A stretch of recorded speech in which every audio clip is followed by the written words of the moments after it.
नमस्कार। Neonatal jaundice, नवजात में पीलिया। मैं न्यूनेटल जॉन्डिस, जन्म के समय पीलिया के बारे में चर्चा करूंगा। जन्म के प्रथम सप्ताह में न्यूनेटल जॉन्डिस एक प्रमुख समस्या है। High bilirubin level may be toxic to the developing central nervous system and may causes neurological damage even in a term newborn. मतलब जॉन्डिस में जो हाई सीरम बिलिरुबिन होता है, यह ब्रेन जो डेवलप कर रहा है बच्चे का, उसको जाकर के ये टॉक्सिक होता है और उसको डैमेज कर सकता है। करीब 60% बच्चों में जन्म के प्रथम सप्ताह में जॉन्डिस पीलिया की समस्या होते हैं, जो कि बिना इलाज के 10 से 15 दिन में ठीक हो जाते हैं। 5 से 10% टर्म बेबी में जॉन्डिस पीलिया की समस्या ज्यादा होती है, जिसमें इलाज के लिए फोटोथेरेपी की जरूरत होती है या अन्य तरह के इलाज करना पड़ता है। Physiological versus pathological jaundice.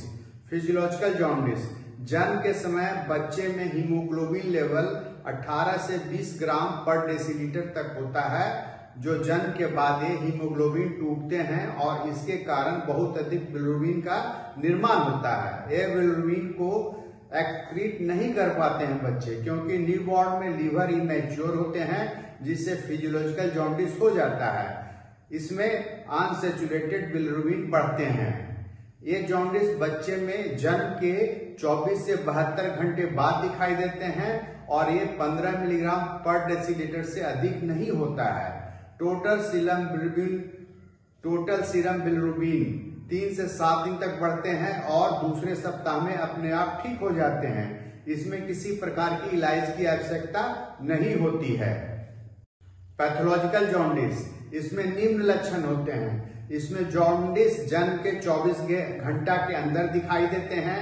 इसमें serum bilirubin 5 milligram per decilitre per day के दर से बढ़ता है। इसमें serum bilirubin 15 milligram per decilitre से ज्यादा बढ़ जाते हैं। इसमें जॉन्डिस 14 दिन से ज्यादा तक रहता है। इसमें अनसैचुरेटेड सीरम बिलिरुबिन बढ़ते हैं और ये ब्लड ब्रेन बैरियर को क्रॉस कर सकता है, बच्चे के ब्रेन को नुकसान करता है, जिससे बच्चे में कर्निटेरस हो जाते हैं और बच्चा का ब्रेन डैमेज हो सकता है। बच्चे के स्टूल क्ले या व्हाइट कलर होते हैं और डार्क यूरिन होते हैं, जो कपड़े में दाग स्टेनिंग करते हैं। इसमें डायरेक्ट सीरम बिलिरुबिन हमेशा greater than 2 milligram per decilitre होते हैं। इसमें हमेशा इलाज की जरूरत होती है, चाहे फोटोथेरेपी या एक्सचेंज ट्रांसफ्यूजन की जरूरत होती है। ब्रेस्ट मिल्क जॉन्डिस, करीब 2 से 4% टर्म न्यूनेट में जो सिर्फ मां के दूध पीते हैं, उसमें टोटल सीरम बिलिरुबिन जो 3 से 4 सप्ताह तक 10 मिलीग्राम पर डेसीलीटर तक बढ़ जाते हैं। ब्रेस्ट मिल्क जॉन्डिस BMJ कहते हैं में अनसैचुरेटेड बिलिरुबिन बढ़ जाते हैं और ये बच्चे के कपड़े में दाग स्टेनिंग नहीं करते हैं। अन्य कारण भी जिसमें BMJ हो सकते हैं, जैसे कि inadequate feeding, extravasated blood, glucose 6-फॉस्फेट डिहाइड्रोजिनेज डिफिशियंसी और हाइपोथायरायडिज्म है। ब्रेस्ट मिल्क में अधिक मात्रा में high concentration of beta glucuronidase मिलते हैं, जो इंटेस्टाइन में लीवर के द्वारा कंजुगेटेड बिलिरुबिन छोड़े गए हैं, उसे डीकंजुगेट बिलिरुबिन करता है। ब्रेस्ट मिल्क जॉन्डिस में अधिकतर बच्चे में टोटल सीरम बिलिरुबिन ज्यादा नहीं बढ़ते हैं, इसीलिए इसका कोई इलाज ट्रीटमेंट की आवश्यकता नहीं है। माँ बच्चे को दूध पिलाते रहना चाहिए।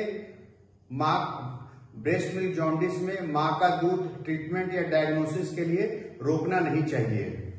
Assessment of jaundice, visual assessment, originally described by Kramer, dermal staining of bilirubin may be used as a clinical guide to the level of jaundice.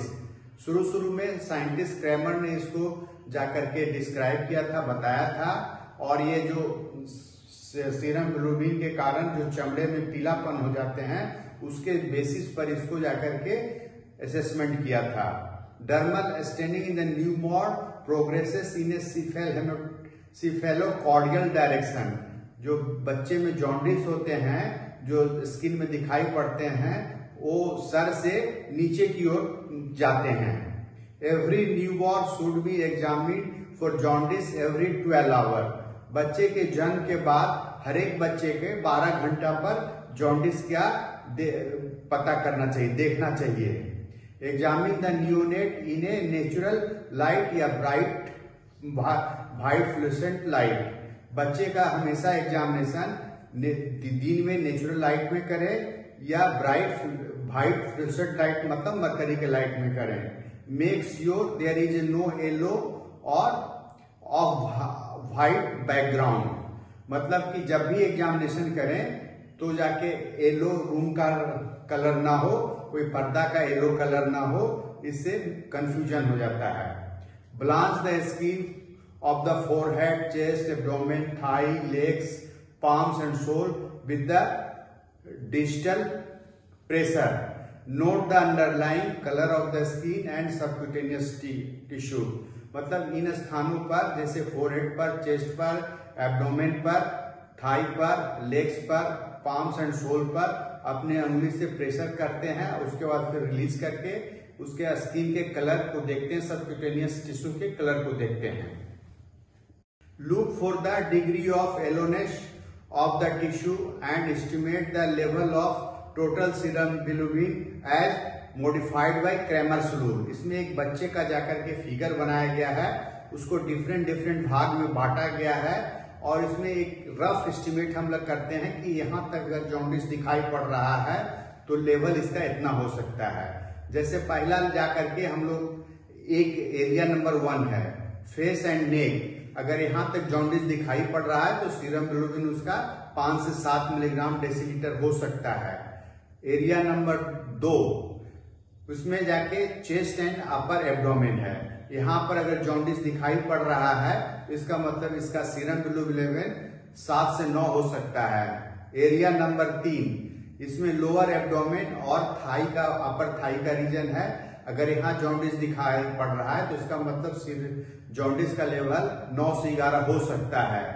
Area number 4 legs and arms and four arm, अगर यहां तक jaundice दिखाई दे रहा है तो इसका मतलब serum bilirubin का लेवल 11 से 13 मिलीग्राम डेसीलीटर हो सकता है। एरिया नंबर 5 अगर बच्चे का पाम्स एंड सोल्स में जॉन्डिस दिखाई पड़ रहे हैं तो इसका जाकर के सीरम बिलिरुबिन लेवल 13 से 15 हो सकते हैं। ट्रांसक्यूटेनियस बिलिरुबिन लेवल, आजकल एक इंस्ट्रूमेंट आया है छोटा सा जिसमें बिना प्रिक किए हुए बच्चे का हम लोग सीरम बिलिरुबिन देख सकते हैं, जिसको बोलते हैं transcutaneous bilirubin level. The hand held equipment can quantify the yellowness of the subcutaneous tissue and give transcutaneous bilirubin level that approximate the total serum bilirubin। इस मशीन से हम लोग जाकर के नापने से करीब करीब टोटल सीरम बिलिरुबिन के बराबर ही बताता है। Transcutaneous bilirubin level provide objective measurement and a reliable clinical tools and obviate the subjective nature and bite inter observer और intra observer variation of the visual assessment. जो हम लोग विजुअल असेसमेंट से पता लगाते हैं देख के स्क्रीन का एरिया के अनुसार कितना हो सकता है, तो इसमें डिफरेंट ऑब्जर्वर वाला में वेरी कर सकता है, लेकिन ट्रांसक्यूटेनियस बिलिरुबिन लेवल से इसका रीडिंग 1 आता है। Routine transcutaneous bilirubin level management reduce the need of blood sampling and to confirm the total serum bilirubin level. अब रूटीन जब हम लोग ट्रांसक्यूटेनियस बिलिरुबिन लेवल इंस्ट्रूमेंट से नापते हैं तो बच्चे में बार बार ब्लड सैंपल लेने की जरूरत नहीं होती है कंफर्मेशन करने के लिए कि टोटल सीरम बिलिरुबिन कितना है। Transcutaneous bilirubin level and visual assessment are unreliable when the TSB level, total serum level, are high during and phototherapy and in the preterm neonates। जो transcutaneous हम लोग बिलिरुबिन लेवल लेते हैं कुछ परिस्थितियों में सही नहीं देते हैं, जैसे कि जॉन्डिस लेवल काफी हाई हो गया है 20-22 और ये उसको फोटोथेरेपी चल रहा है या प्रीटर्म न्यूनेट्स है। ये मशीन दिखाया गया है ट्रांसक्यूटेनियस बिलिरुबिनोमीटर है इसके थ्रू जाकर के हम लोग जाके सीरम बिलिरुबिन लेवल बच्चे का देख सकते हैं। Measurement of serum bilirubin level, serum bilirubin level को हम लोग मेजरमेंट करते हैं। Measure total serum level if the jaundice is present in the legs or beyond when visually estimated transserum bilirubin level or transcutaneous bilirubin level approach phototherapy range। बच्चे का हम लोग जो ट्रांस टोटल सीरम लेवल तब नापते हैं जब बच्चे का जॉन्डिस पैर में दिखाई पड़ने लगता है या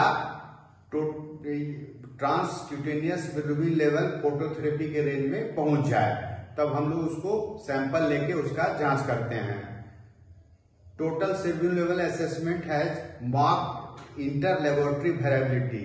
कभी कभी जो है ना टोटल सीरम बिलिरुबिन लेवल बच्चे में लेते हैं तो अलग अलग लैब में जो जांच कराते हैं तो डिफरेंट रीडिंग हो सकते हैं।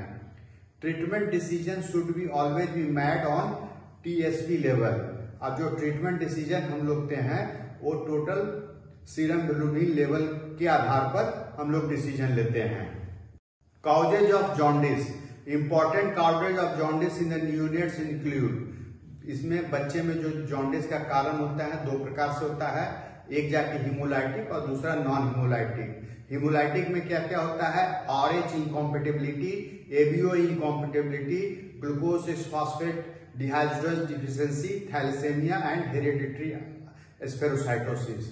नॉन हीमोलाइटिक में क्या काउजेज होता है, prematurity, extravasated blood, inadequate feeding, polycythaemia, idiopathic and breast milk jaundice. Risk factor for development of hyperbilirubinaemia, मतलब क्या क्या रिस्क फैक्टर है हाइपरबिलिरुबिनिया होने का। पहला है jaundice observe in the first 24 hour, अगर 24 के घंटे के अंदर जाकर के जॉन्डिस दिखाई पड़ रहे हैं तो इट इज ऑलवेज पैथोलॉजिकल, हमेशा पैथोलॉजिकल होता है। Pre discharge transcutaneous bilirubin level या total serum level concentration closest to the phototherapy cutoff and need for the phototherapy before discharge। अगर बच्चे में जाकर के ट्रांसक्यूटेनियस बिलिरुबिन लेवल या टोटल सीरम बिलिरुबिन लेवल वो फोटोथेरेपी कट ऑफ के पास है तो बच्चे को पहले फोटोथेरेपी करेंगे डिस्चार्ज के पहले। Blood group incompatibility with the positive direct antiglobulin Coombs test and other non haemolytic disease जैसे glucose 6 phosphate dehydrate deficiency, the rapid rise of transcutaneous blood या total serum bilirubin level 0.3 milligram per deciliter per hour in the first 24 hour and 0.2 milligram per deciliter per hour after 24 hours of age indicate presence of hemolysis। बच्चे में जाकर के हम लोग direct positive कुम test अगर आ गया या सीरम बिलिरुबिन लेवल जो है काफी तेजी से बढ़ रहा है, जैसे 0.3 milligram per decilitre per hour इन 24 घंटा के अंदर या 0.2 milligram per decilitre per hour after 24 hours के बाद, तो इसका मतलब बच्चे में हीमोलाइसिस हो रहे हैं। लोअर जेस्टेशन एज, अगर बच्चा प्रीटर्म है, rise increases with the each week decrease in from 40 weeks. अगर 40 सप्ताह से जितना बच्चा कम सप्ताह का होगा उतना ज्यादा चांस रहेगा उसमें हाइपरबिलिरुबिनिया का। प्रीवियस सिबलिंग और पेरेंट्स रिसीव फोटोथेरेपी, या पहला बच्चा जो है ना जिसको फोटोथेरेपी देना पड़ गया था उसको जाकर के हो सकता है जरूरत है। सिफेलेक्टोमा और सिग्निफिकेंट ब्रूजिंग, बच्चे में सिफेलेक्टोमा है या जगह जगह पर ब्रूजिंग है जो कि एक्स्ट्रा वेजिटेड ब्लड का काम करता है।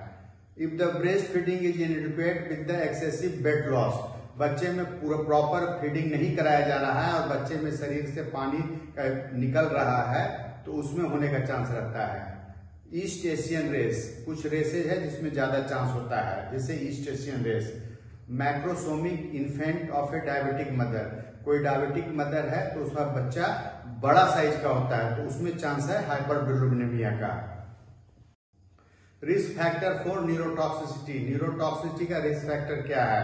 जेस्टेशन बिलो 38 वीक्स, बच्चा 38 वीक से कम का हो, a haemolytic condition such as a blood group incompatibility हो, ग्लूकोज 6 फॉस्फेट डिहाइड्रेशन डिफिशियंसी हो, बच्चे में सेप्सिस हो, low albumin level less than 3 gram per decilitre हो, significant clinical instability in the previous 24 hours, बच्चा जाके अनस्टेबल है पहले 24 घंटा में।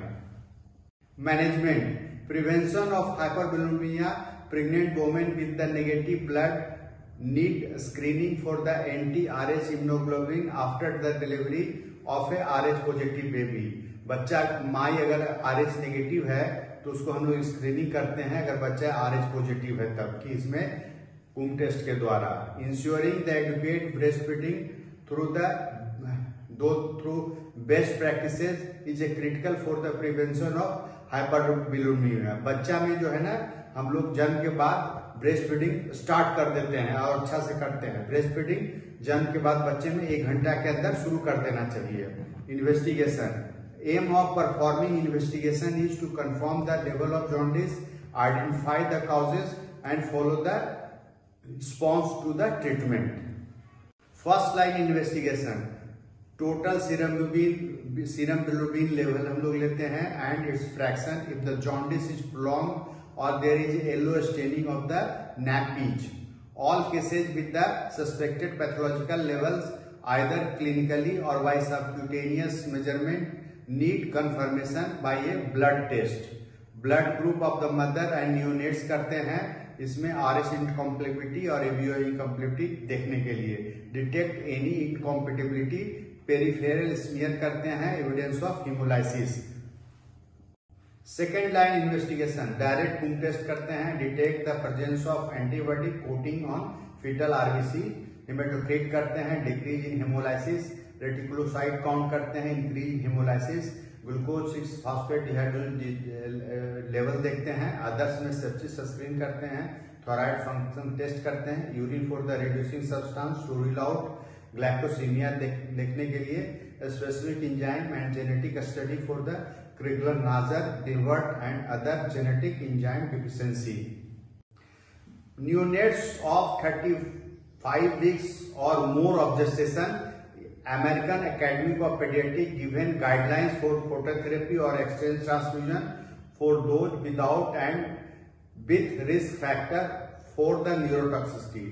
35 सप्ताह से ऊपर के बच्चे में जाके अमेरिकन एकेडमी ऑफ पेडियाट्रिक्स ने एक गाइडलाइन दिया है कि बच्चे में अगर रिस्क है या नहीं रिस्क है तो न्यूरोटॉक्सिसिटी बचाने के लिए क्या ट्रीटमेंट होना चाहिए। Neonates less than 35 week of gestation use cut off provided by the National Institute of the Health and Care Excellence NICE for the phototherapy and exchange transfusion given below. नीचे एक जाके table बनाया गया है जिसमें बताया गया है कि किस उम्र में बच्चे को किस लेवल पर उसको फोटोथेरेपी करना है या एक्सचेंज ट्रांसफ्यूजन करना है।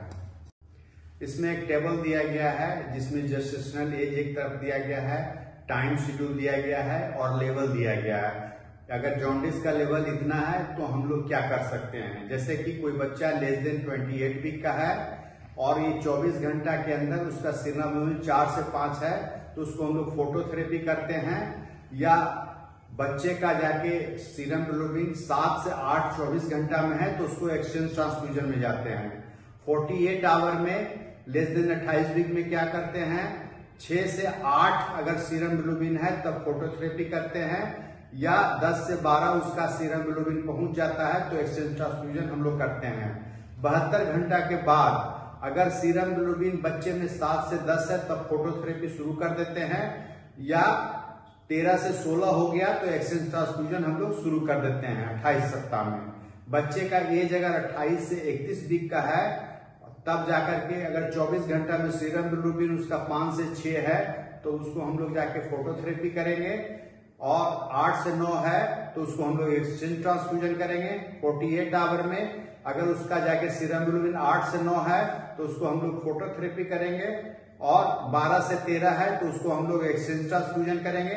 72 घंटा में अगर सीरम बिलिरुबिन 10 से 12 है तो अब उसको हम लोग फोटोथेरेपी शुरू कर देंगे, या अगर 16 से 18 हो गया है तो एक्सचेंज ट्रांसफ्यूजन करना चाहिए।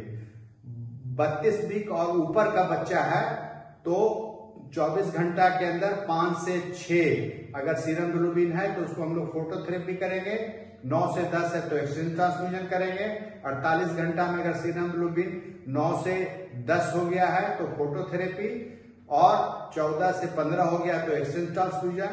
72 घंटा और उससे अधिक में सीरम बिलोबिन 12 से 14 हो गया है तो उसको हम लोग फोटोथेरेपी करेंगे, और अगर 18 से 20 पहुंच गया है तो हम लोग उसको एक्सचेंज ट्रांसफ्यूजन करेंगे।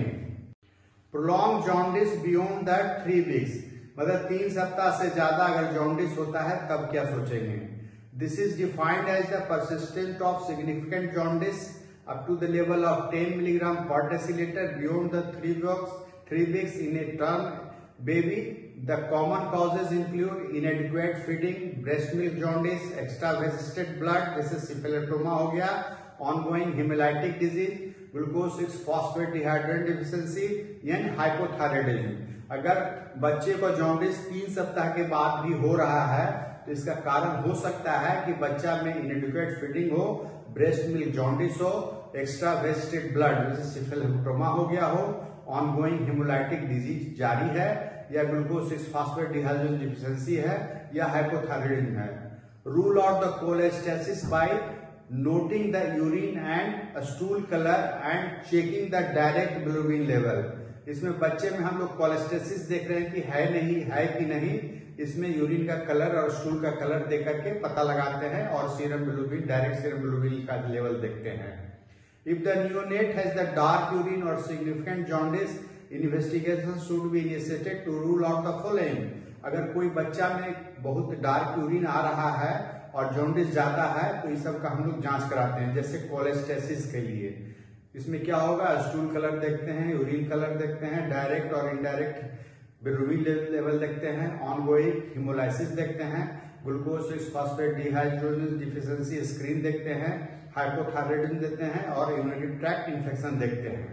धन्यवाद। ये वीडियो अगर आपको पसंद आए तो इसे लाइक करें, शेयर करें और चैनल सब्सक्राइब करें।